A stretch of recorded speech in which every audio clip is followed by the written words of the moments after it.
안에서 우리 하나님의 대로를 평탄하게 하라. 골짜기마다 도도해지며 산마다 언덕마다 낮아지며 오르지 아니한 곳이 평탄하게 되며 험한 곳이 평지가 될 것이요 여호와의 영광이 나타나고 모든 문체가 그것을 함께 보리라.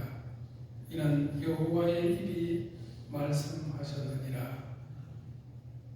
거룩하신 하나님, 대림절 두 번째 주일 저희를 주님의 보호자 앞으로 불러주시니 감사합니다. 지금 저희가 간절한 기다림과 사모함으로 주님의 오심을 소망합니다. 주님의 은혜가 아니면 잠시도 설 수 없는 저희 연약함을 용서해 주시고 세상의 소란함 속에서도 우리 영혼을 고요하게 해주시고 분주한 일상 가운데서도 주님을 기다리는 깨어있는 심령이 되게 하옵소서. 이 시간 우리의 예배가 하나님 앞에 향기로운 제사로 드려지기 원합니다. 저희의 중심을 받으시고 말씀과 찬양과 기도로 충만한 은혜의 시간이 되게 하여 주옵소서. 예수님의 이름으로 기도하옵나이다. 아멘. 다같이 자리에서 일어나셔서 찬송가 25장 드리겠습니다.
교동문 116번 교도하겠습니다.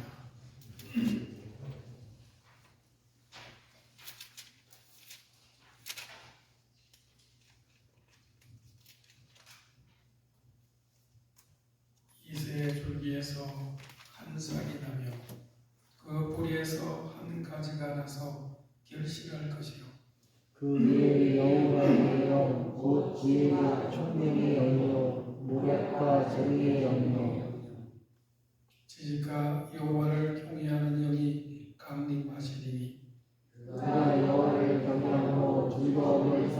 것이며 그의 눈에 보이는 대로 심판하지 아니하며 그의 귀에 들리는 대로 판단하지 아니하며 공의로 가난한 자를 심판하며 정의로 세상에 겸손한 자를 판단할 것이며 그의 입의 막대기로 세상을 치며 그의 입술의 기운으로 악인을 죽일 것이며 공의로 그의 머리띠를 삼으며 성실로 그의 몸에 때를 삼으며 그때 이가 어린 양과 함께 살며 표범이 어린 염소와 함께 누우며 송아지와 어린 사자와 살찐 짐승이 함께 있어 어린아이에게 끌리며 암소와 곰이 함께 먹으며 그것들의 새끼가 함께 엎드리며 사자가 소처럼 풀을 먹을 것이며 젖먹는 아이가 독사의 구멍에서 장난하며 젖대가는 아이가 독사의 쇠손으로 할 것이다.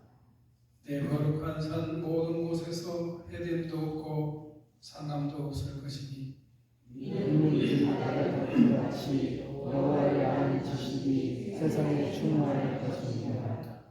그날에 이새의 뿌리에서 한 싹이 나서 만민의 기치로 설 것이요 열방이 그에게로 돌아오리니 그가 반드시 영화로우리라. 아멘. 사도신경으로 우리의 신앙을 고백하겠습니다. 나는 전능하신 아버지 하나님 천지의 창조주를 믿습니다. 나는 그의 유일하신 아들 우리 주 예수 그리스도를 믿습니다. 그는 성령으로 잉태되어 동정녀 마리아에서 나시고 본디오 빌라도에게 고난을 받아 십자가에 못 박혀 죽으시고 장사된 지 사흘 만에 죽은 자 가운데서 다시 살아나셨으며 하늘에 오르시어 전능하신 아버지 하나님 우편에 앉아 계시다가 거기로부터 살아있는 자와 죽은 자를 심판하러 오시리라.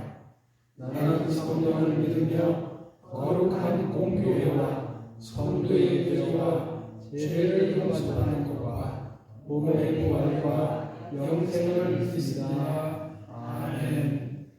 자리에 앉으셔서 찬송가 88장 드리겠습니다.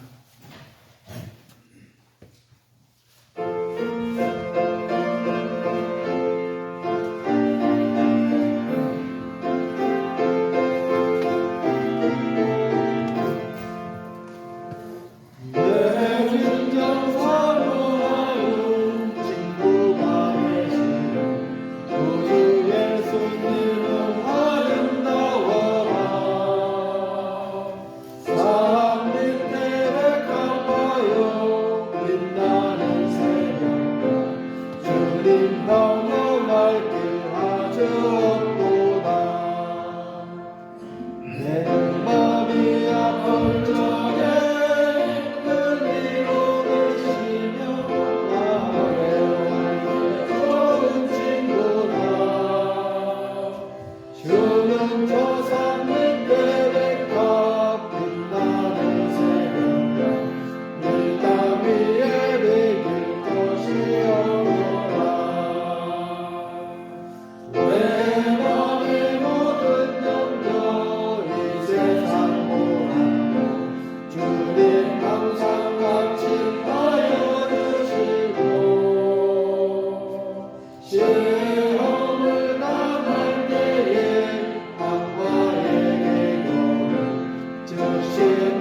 내 영혼 먹이시는 그를 누리고 아침이 주를 피곤하네. 주는 저 산밑 베레카 빛나는 새벽별 이 땅 위에 비길 것이 없구나.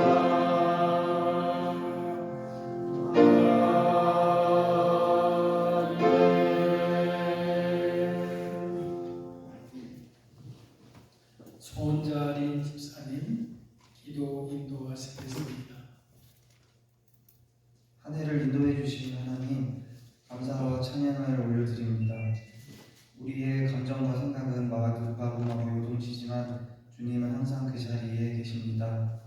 우리는 한 해의 계획과 결과에 대해 후회하고 실망하지만 주님은 항상 우리 곁에 계십니다. 변함없는 약속으로 다시 오실 그날을 기다리며 오늘 이 예배 후 주님께 모든 영광을 돌립니다. 예수님을 이 땅에 보내신 그날을 기념하기 위해 달려가고 있습니다. 예수님 없이는 다 진멸당할 우리들이었습니다.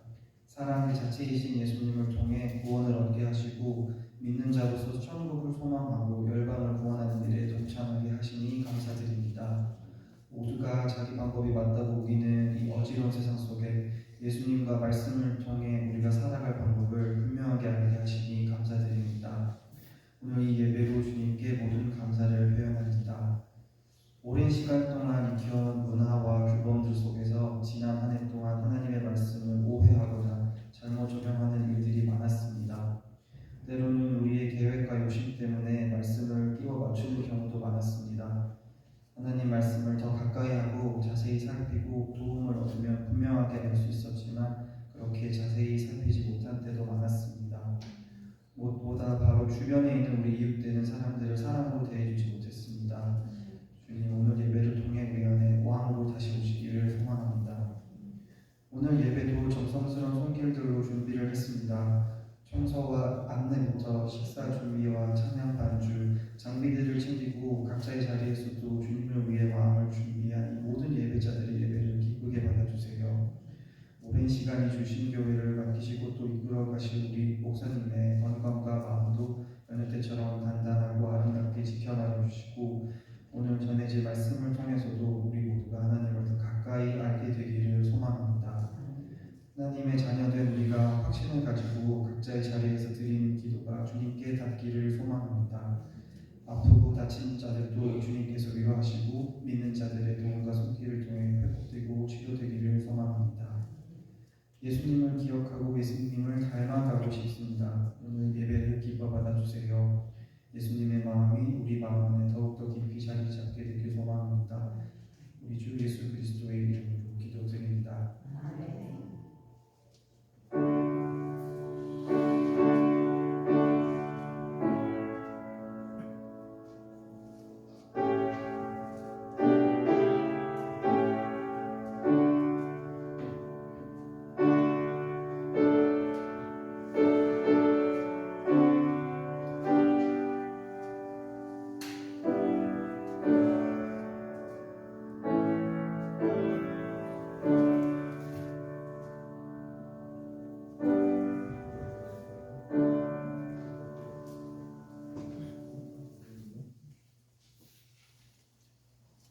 이 시간 우리에게 주시는 하나님의 말씀은 누가복음 13장 1절에서 5절까지 말씀입니다.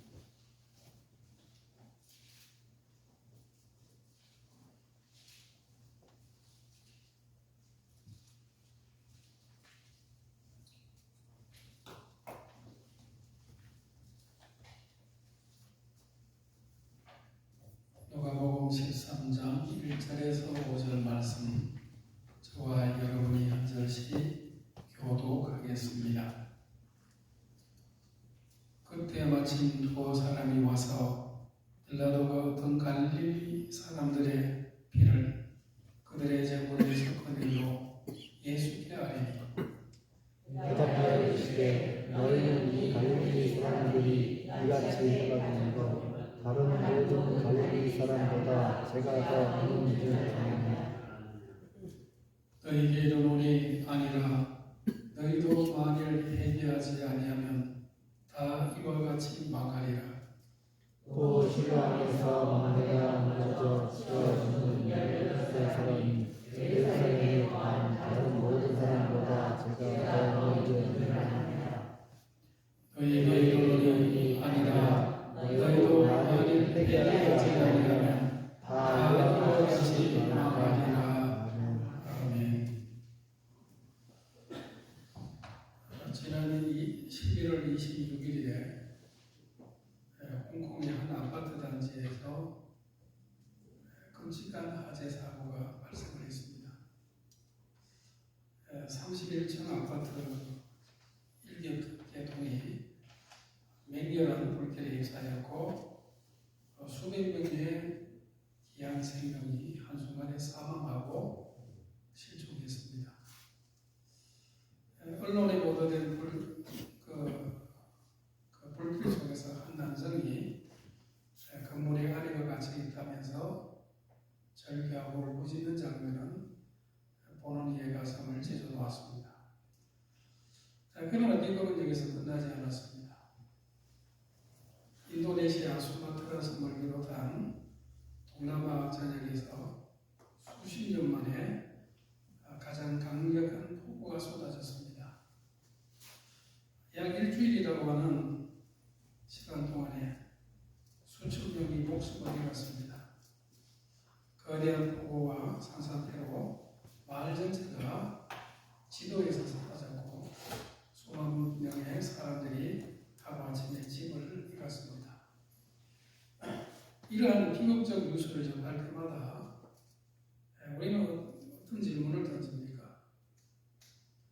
그들이 무슨 큰 잘못을 저질렀기에 그런 끔찍한 재앙을 당한 것일까?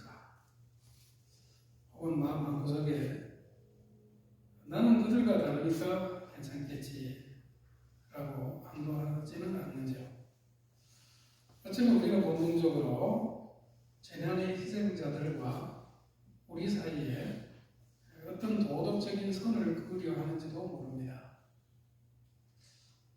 바로 이런 질문들, 이런 태도들, 이런 교만한 사고방식이 오늘 본문에서 예수님이 정면으로 다루시고 깨뜨리는 문제의 핵심입니다.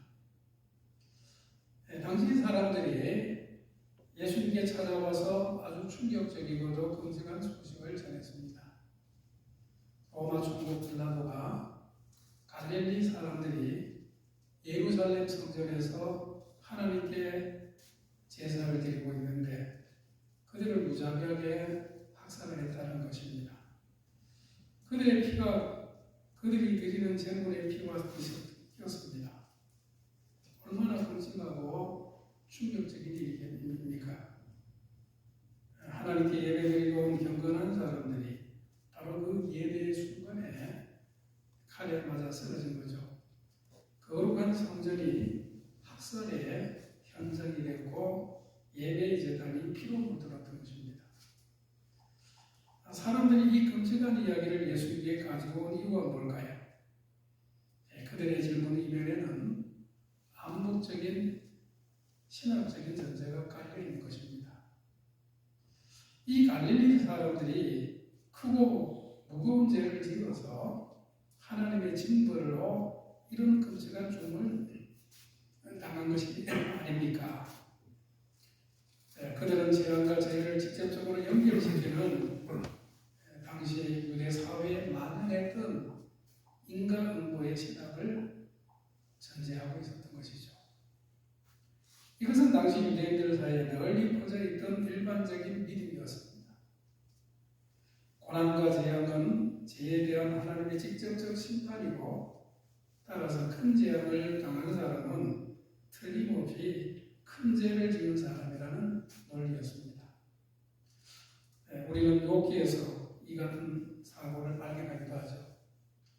욥의 세 친구들이 욥이 당한 극심한 고난을 보면서 욥이 분명히 큰 죄를 숨기고 있을 것이라는 너희들이 회개하라고 숨긴 죄를 고백하라고 압박을 했습니다. 이런 사고방식은 2000년이 지난 오늘에도 여전히 우리 속에 있는 것입니다. 우리는 누군가의 불행을 보면서 그 사람이 무슨 잘못을 했을까 생각을 하고, 또 우리 자신이 복을 받게 되면은 내가 착하게 살았기 때문에 그럴 거야 하고 여기는 그런 영향이 있습니다. 그러나 예수님의 대답은 놀라울 정도로 단호하고 명하게 있습니다. 아니라. 예수님은 그들의 잘못된 생각을 이런 지하에 띄워버렸었습니다.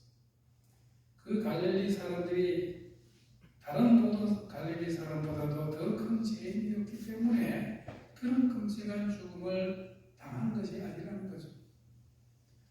예수님은 여기서 멈추시지 않으시고 또 다른 재난 사건을 직접 언급하셨습니다. 실로암 망대가 무너져 18명이 죽는 사고였습니다. 이것은 빌라도 학살과는 성격이 다른 사건입니다. 이것은 정치적 폭력이 아니라 자연재해나 건축사고로 보여지기도 하죠. 오늘로 치면은 건물 붕괴 사고나 교량 붕괴 사고 혹은 자연재해와 같은 것입니다. 예수님은 다시 날카로운 질문을 던지셨습니다. 너희는 이 사람들이 예루살렘에 관한 다른 모든 사람들보다 죄가 더 있는 줄 아느냐? 그리고 다시 한번 단호하게 선언하죠. 아니라. 예수님은 이 두 가지 전혀 다른 유형의 재난, 하나는 인간의 폭력으로 인한 것이고 다른 하나는 자연재해나 사고로 인한 것을 언급하심으로써 재난의 원인이 무엇이든 간에 그것이 희생자들의 죄가 죄의 크기를 반영하는 것은 아니라는 점을 분명히 하시고 계십니다. 여기서 우리는 아주 중요하고도 근본적 진리를 깨닫게 되는 거죠. 재난의 희생자들이 다른 사람들보다도 더 큰 죄인이 아니라는 겁니다. 홍콩 아파트 화재로 목숨을 잃은 수백 명이 다른 사람보다 더 악하거나 더 나쁜 사람들이 아닙니다.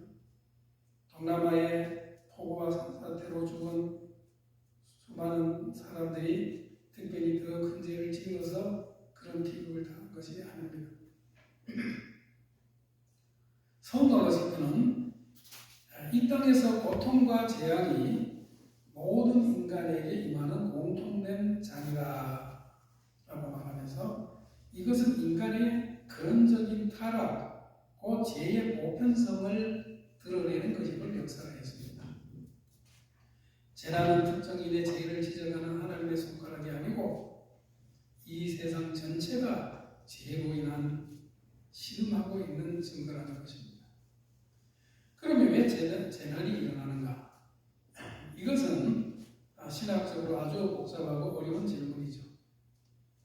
우리는 하나님의 그런 주권적 섭리와 인간의 책임, 자연 법칙의 작동과 죄로 인한 세상의 타락, 그리고 우리가 완전히 이해할 수 없는 악의 역사 사이에서 신중하게 균형을 잡아야 되는 것입니다.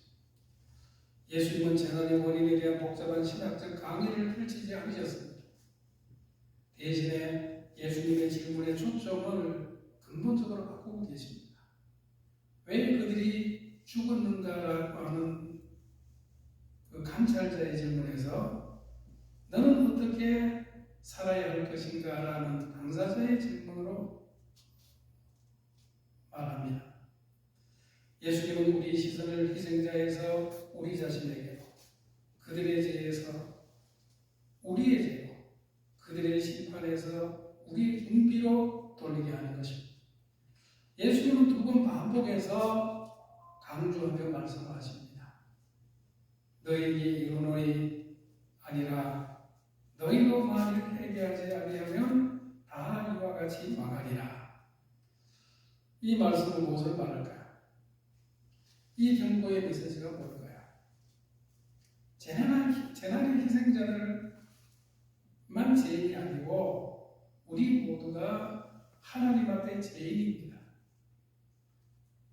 우리가 하나님 앞에서 의롭게 설 수 없는 존재들인 거죠. 우리가 아직 재난을 당하지 않았다고 하면은 그것은 우리가 더 의로워서가 아니라 전적으로 하나님의 은혜와 오래 참으심 때문인 것입니다. 우리 모두는 태어날 때부터 죄의 성향을 가지고 있고 우리의 생각과 말과 행동이 하나님의 거룩한 기준에 미치지 못하는 것입니다. 우리는 하나님의 영광에 이르지 못했고 우리 자신의 힘으로는 결코 하나님께 나아갈 수가 없습니다. 다 이와 같이 망하리라 말씀은 우리에게 충격을 주는 것입니다. 이것은 단순히 육체의 죽음만을 의미하지 않습니다. 이 말은 영원한 멸망, 곧 하나님과의 관계가 영원히 단절이 되는 궁극적 파멸을 말하는 것입니다. 히브리서는 이렇게 엄중하게 경고합니다. 한 번 죽는 것은 사람에게 정해진 것이요 그 후에는 심판이 있으리니 죽음 이후에는 두 번째 기회가 없는 것입니다. 회개의 기회는 이 땅에서의 삶으로서 제한되어 있습니다. 재난은 인생의 불확실성과 죽음의 현실성을 날카롭게 일깨워주고 있습니다. 유한한 인간은 내일을 기약할 수가 없습니다. 그래서 야고보는 이렇게 말씀하죠. 내일 일을 너희가 알지 못하느냐 너희 생명이 무엇이냐 너희는 잠깐 보이다가 없어지는 안개이라. 홍콩 아파트에서 화재가 있던 그날 아침에 일어난 사람들 중에서 누가 그날 저녁을 보지 못할 것이라고 생각을 했겠습니까? 그들은 아침 식사를 하고 직장에 갈 준비를 하고 자녀들을 학교에 보내고 평범한 하루를 계획했을 것입니다. 동남아시아에서 평범한 하루를 시작한 사람들 중에 누가 그날 폭우와 산사대로 목숨을 잃을 것이라고 예상이나 했겠습니까? 재난은 우리에게 묻는 것입니다. 당신이 오늘 죽는다면 당신은 하나님을 만날 준비가 되어 있습니까? 당신의 영혼은 안전합니까? 예수님은 만일 회개하지 아니하면 이라고 말씀하고 계십니다. 여기서 이 만일이라고 하는 조건이 붙어 있죠. 이것은 아직 기회가 있다는 의미이기도 합니다. 문이 완전히 닫혀지지 않았고 시간이 아직도 남아있다는 은혜의 표시이기도 합니다. 그러나 동시에 이 조건들은 긴급성을 말하는 것입니다. 만일이라고 하는 말은 지금 당장이라는 촉구를 포함하고 있죠. 회개가 뭘까요? 회개는 단순히 죄를 후회하는 감정이 아닌 것입니다. 회개는 근본적 방향 전환입니다. 회개는 하나님으로부터 등을 돌리고 자기중심적으로 살았던 그 삶에서 180도 돌아서는, 그래서 하나님을 향하여 나아가는 것을 말하는 것입니다. 진정한 회개는 세 가지 필수적 요소를 포함합니다. 지적인 요소가 있습니다. 우리가 죄인이라는 것을 머리로 지성으로 인정해야 합니다. 우리는 자신의 힘으로, 자신의 선행으로는, 자신의 종교적 노력으로는 결코 하나님께 나갈 수가 없습니다. 이것은 우리의 교만을 깨뜨리는 인식인 것입니다. 그 다음에 회개는 감정적 요소가 있습니다. 우리는 우리의 죄를 진정으로 슬퍼해야 합니다. 이것은 하나님의 마음을 아프게 했다는 것에 대한 진정한 슬픔이죠. 회개는 의지적인 요소도 필요로 합니다. 우리는 삶의 방향을 실제로 바꿔야 하는 것입니다. 죄를 버리고 하나님께 돌아와야 합니다. 회개는 말뿐이 아니라 구체적 삶의 변화를 가져오는 것입니다. 세리와는 외쳤습니다. 회개에 합당한 열매를 맺어라. 회개는 열매 우리의 생각, 말, 행동, 관계, 우선순위, 가치관이 근본적으로 바뀌는 것입니다. 진정한 회개는 우리의 삶의 모든 영역에서 가시적인 변화를 만들어내는 것입니다. 청교도의 영성가이며 신학자였던 존 오웰은 회개를 죄의 죽임과 은혜의 살림이라고 하는 두 축으로 설명을 했습니다. 우리가 사랑했던 죄, 즐겼던 그 죄를 의지적으로 죽이고 그 빈자리 주님을 향한 사랑과 순종으로 채워가는 것이 회개의 과정이라는 것입니다. 그러면 우리는 구체적으로 무엇을 회개해야 될까요? 먼저 우리는 영적 교만을 회개해야 합니다. 나는 괜찮아. 나는 다른 사람들보다 낫지. 저 사람들처럼 나쁘지는 않다라고 하는 그런 생각이죠.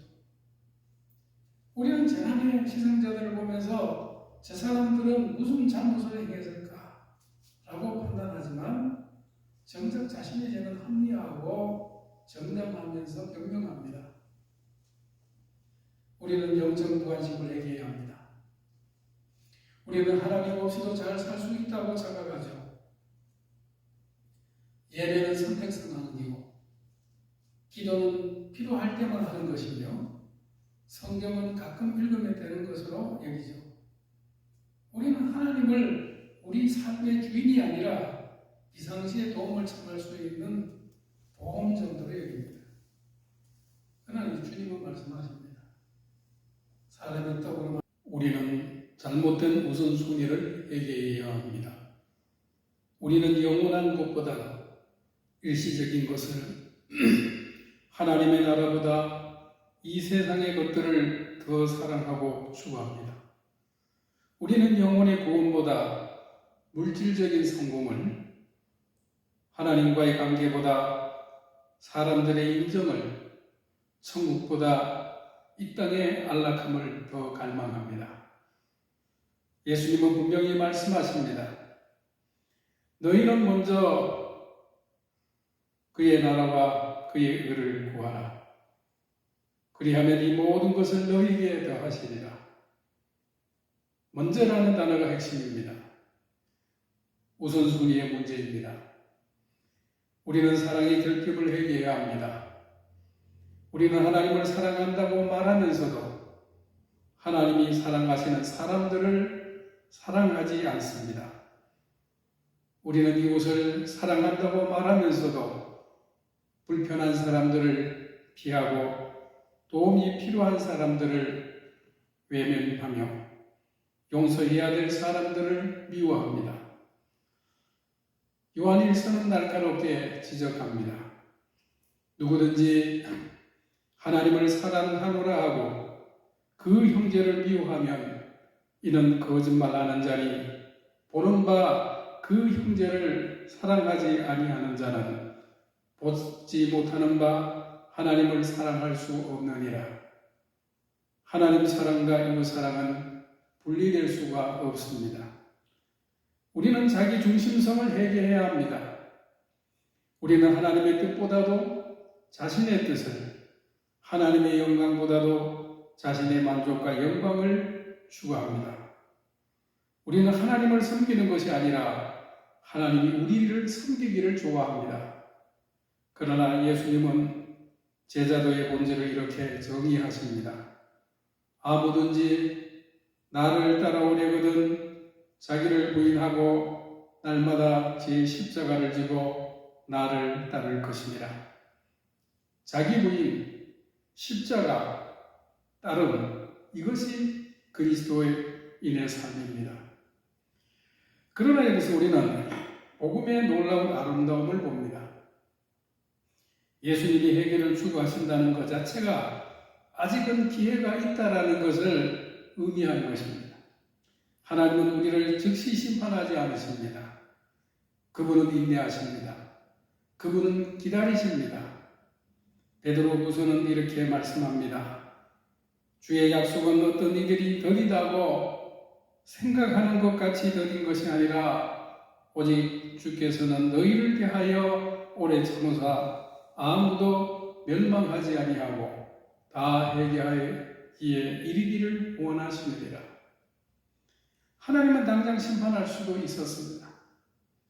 우리가 숨쉬는 이 순간에도, 우리가 여기 앉아 예배드리는 이 시간에도, 우리가 죄를 짓는 바로 그 순간에도 하나님은 인내하십니다. 왜일까요? 우리가 회개하기를 원하시기 때문입니다. 우리가 돌아오기를 간절히 기다리시기 때문입니다. 그러나 이 인내를 당연히 여기거나 가볍게 생각해서는 절대 안 됩니다. 성경은 엄중히 경고합니다. 혹 내가 하나님의 인자하심이 너를 인도하여 회개하게 하심을 알지 못하여 그의 인자하심과 용납하심과 같이 길이 참으심이 풍성함을 멸시하느냐.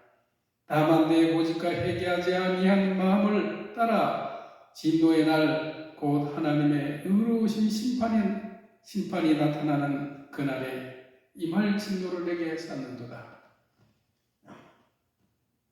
하나님은 영원히 인내하지만 않으십니다. 은혜의 문이 언제까지나 열려 있지는 않습니다. 심판의 날은 반드시 올 것입니다. 소돔과 고모라는 유황불의 심판을 받았습니다. 마지막 날 심판 때에 회개하지 않고 구원을 받지 못한 사람들은 영원한 지옥불에 던져질 것입니다. 그러나 지금은 은혜의 때입니다. 지금은 구원의 날입니다.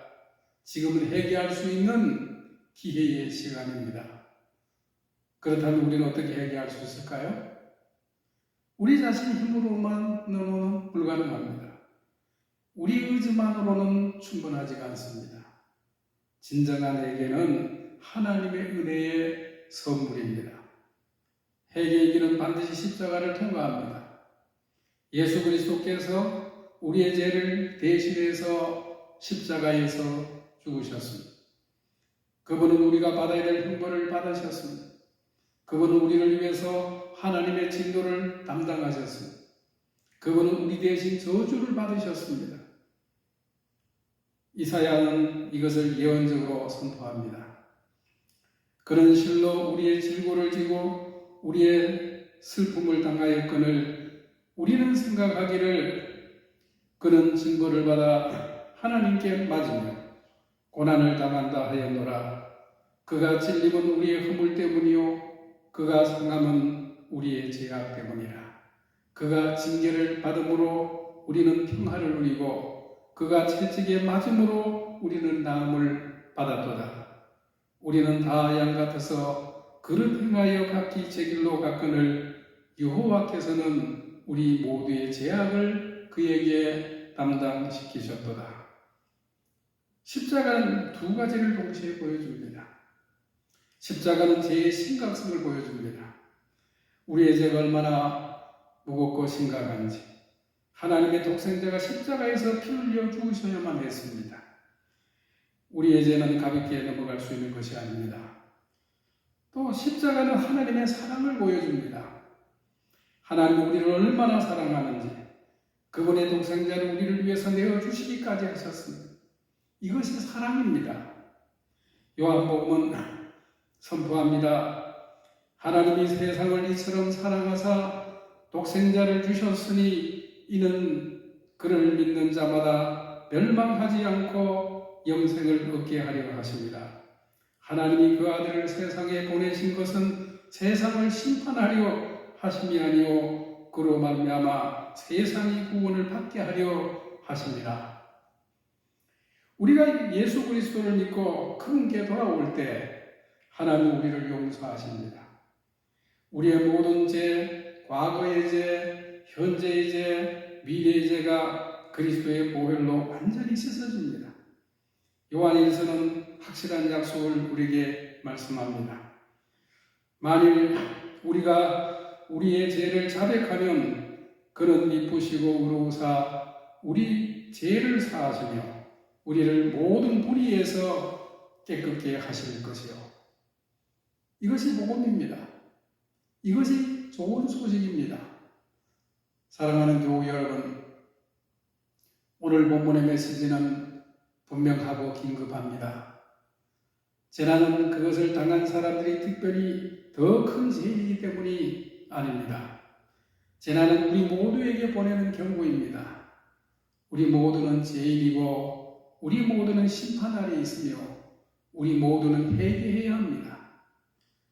홍콩의 화재와 동남아시아의 폭우와 황사태는 그리고 우리나라에 있었던 크고 작은 참사들은 우리에게 묻고 있습니다. 당신은 준비되었습니까? 당신이 오늘 하나님 앞에 서게 된다면 당신은 무엇이라고 말하겠습니까?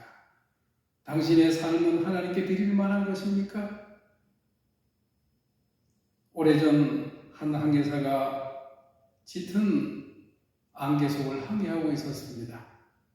그는 자신이 정박해야 될 항구의 위치를 확신하며 굳게 키를 잡았어요. 그때 무전기가 울렸습니다. 당신의 항로에 거대한 빙산이 있습니다. 즉시 방향을 동쪽으로 트십시오. 항해사는 짜증을 냈습니다. 나는 수십 년간 이 바다를 항해해온 베테랑이야. 내가 내 항로를 바꾸라는데 명령할 수가 없어. 그는 무전기를 무시하고 항해를 계속했습니다. 그러나 잠시 후에 안개가 그치자 눈앞에 거대한 빙산이 나타났고 그는 방향을 틀기에는 너무나도 늦었습니다. 우리의 고집과 교만은 이 항해사의 어리석음과 같은 것입니다. 세상의 온갖 유혹과 자기 확신은 우리를 나는 괜찮다는 짙은 안개 속에 가둡니다. 하나님의 말씀과 성경의 음성은 우리에게 회개하여 돌이키라고 영원한 파멸이라는 빙산이 내 앞에 있다고 경고하시지만 우리는 오랜 습관과 고집이라고 하는 길을 놓지 않으려고 합니다. 우리는 내일을 보장받지 못했습니다.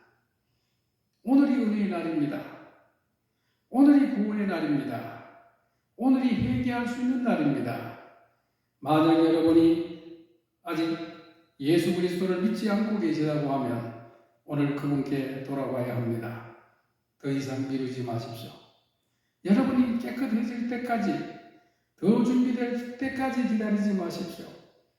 지금 있는 그대로 오면 되는 것입니다. 여러분의 죄를 인정하십시오. 예수 그리스도가 여러분의 죄를 위해서 십자가에서 죽으셨다는 것을 믿으시기 바랍니다. 여러분의 삶을 그분께 맡기십시오. 그분은 여러분을 용서하시고 영생을 주실 것입니다. 그분은 여러분을 결코 버리지 않으실 것입니다. 만약 여러분이 이미 믿는 분이시지만 냉랭해진 신앙을 갖고 계시다고 하면 삶을 점검하십시오. 여러분은 진정으로 주님을 따르고 있습니까? 우선순위는 올바릅니까? 하나님과 이웃을 사랑하고 있습니까?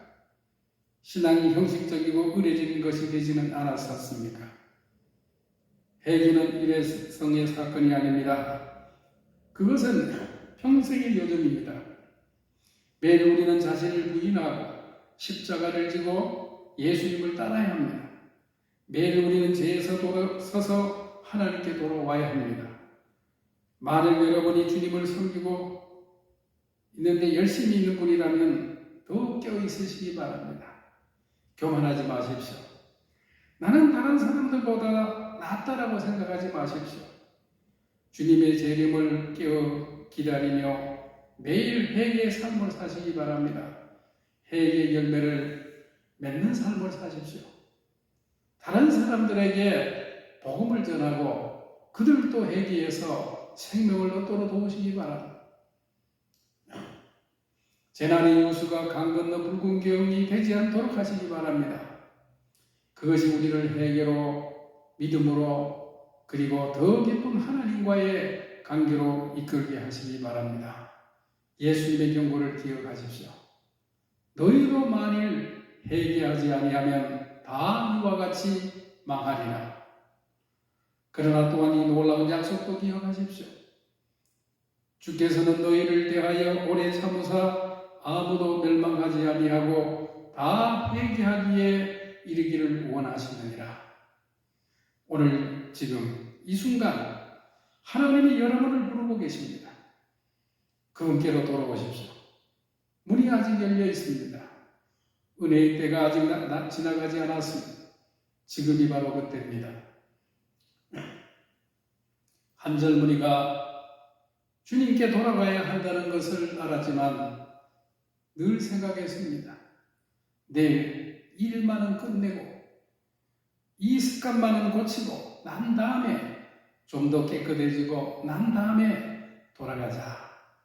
그런 해결을 숙제처럼 미루면서 자신의 삶을 스스로 정리하려고 애썼습니다. 그러나 그의 노력은 매번 실패했고 그는 깊고 영적 피로감에 시달렸습니다. 어느 날 그는 완전히 지쳐서 더 이상 자신을 꾸밀 힘조차 없이 주님 앞에 쓰러졌습니다. 그는 자신의 더럽고 지친 모습을 그대로 아무것도 준비하지 못한 채로 주님께 나갔습니다. 그때 비로소 그는 깨달았습니다. 회개는 내가 준비된 다음에 가는 길이 아니라 내가 도저히 준비될 수 없음을 인정하고 그분께 내맡기는 길이라는 것을 말이죠. 그리고 그는 경험했습니다. 하나님은 그를 있는 그대로 받아주셨고 그분의 은혜로 그를 변화시키기 시작하셨다는 것을 말입니다. 여러분도 그렇게 보십시오. 있는 그대로 지금 바로 주저하지 말고 하나님께 나아오십시오. 기도하겠습니다. 사랑과 은혜가 많으신 하나님 아버지, 우리가 긴급한 삶을 살기 원합니다. 내일을 보장받지 못한 우리가 오늘 회개하고 오늘 주님을 섬기며 오늘 이웃을 사랑하게 하소서. 매일 자신을 부인하고 십자가를 지고 주님을 따를 수 있게 해주옵소서. 회개의 열매를 맺는 삶을 살게 해주시고 주님의 재림을 깨어 기다리는 신실한 종들이 되게 하여 주옵소서. 우리의 삶이 주님께 영광이 되고 이 땅에서 빛과 소금의 역할을 잘 감당케 하여 주옵소서. 예수님의 이름으로 기도하옵나이다. 아멘. 가 259장이 되겠습니다.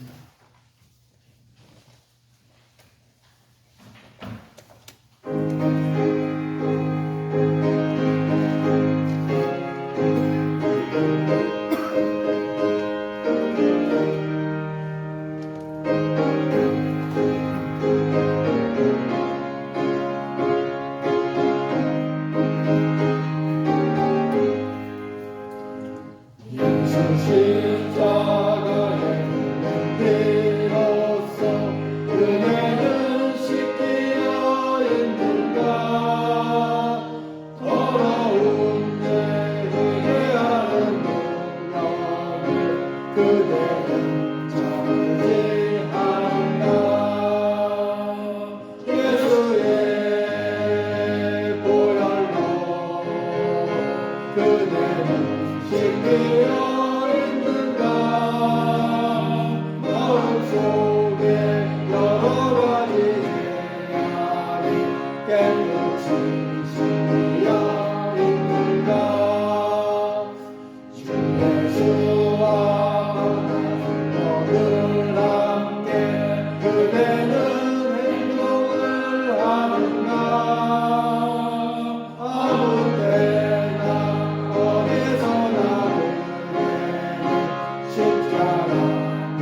눈보라 보이게 씻으라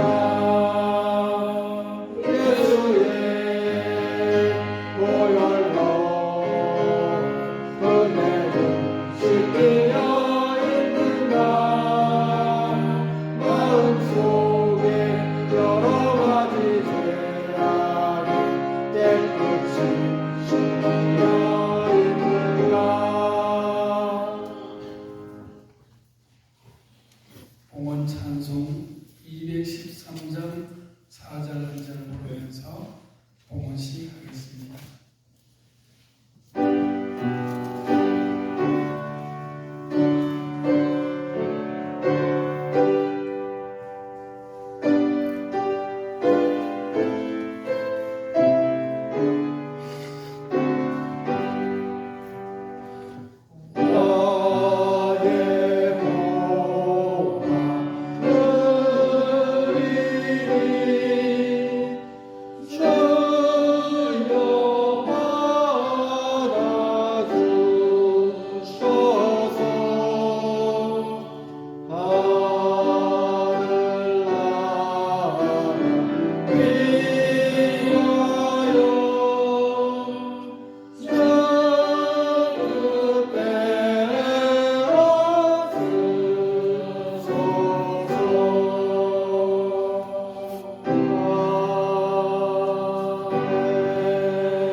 봉헌기도 드리겠습니다.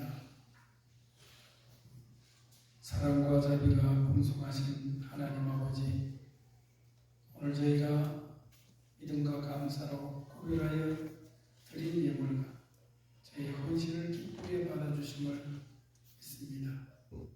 매주 신실하게 드리는 봉헌자들과 보이지 않는 곳에서 섬기시는 모든 봉사자들에게 하늘의 풍성한 복을 내려주옵소서. 불안과 염려의 소리가 가득한 이 시대에 모든 성도님들의 자녀와 삶과 직장, 사업 위에 주님의 돌보심과 평안이 넘치게 하여 주옵소서. 특별히 육체의 질구와 영혼의 공감 속에 있는 이들을 주님의 치유하는 강선을 바르셔서 온전한 회복을 주옵소서. 경제적인 압박 가운데 있는 가정은 관계의 회복이 필요한 이들에게 주님의 손길이 함께하여 주옵소서.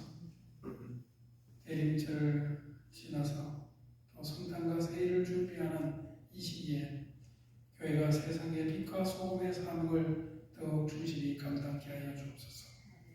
정치적 혼란과 경제적 불안이 가중되는 이 땅에 정의와 평화가 강물처럼 흐르게 하여 주시고 극심해지는 이념의 양극화 분열의 상처를 치유해 주시고 정치와 사회 전반의 사회에 있는 모든 약자들을 보호해 주시고 정의를 실현하는 공정한 법과 제도가 세워지게 하여 주옵소서. 또한 기후변화와 환경재난으로 고통받는 지구촌의 이웃들을 기억해 주셔서 인류가 창조 질서를 회복하고 생명을 존중하는 참된 회개의 길을 걷도록 이끌어 주옵소서. 전쟁과 내전으로 신음하는 모든 지역에 전쟁이 하루속히 그치고 모든 피난민들이 안전한 거처를 찾게 되는 은혜를 주옵소서. 이제 세상에 흩어져 살아가는 우리의 삶의 자리에도 주님 동행해 주시기를 바랍니다. 이 모든 말씀을 예수님의 이름으로 기도하옵나이다. 아멘. 교회 소식입니다. 이번 주는 이런 교회로 주님의 오심을 기다리는 대림절 두 번째 주일이 되겠습니다.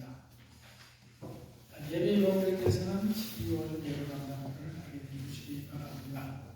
다음 주는 기도 정영주 집사님, 봉헌 정성영 전사님, 안내는 조영 권사님입니다. 예배가 끝나면 우리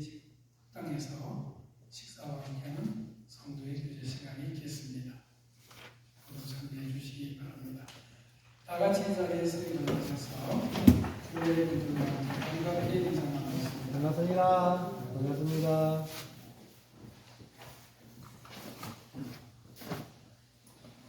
284장 작성했습니다.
우리 주 예수 그리스도의 크신 은혜와 하나님 아버지의 놀랍고 극진하신 사랑과 성령님의 감화 감동하심과 충만하심이 주님의 말씀을 따라 회개하는 마음으로 주님께 나오는 모든 성도님들과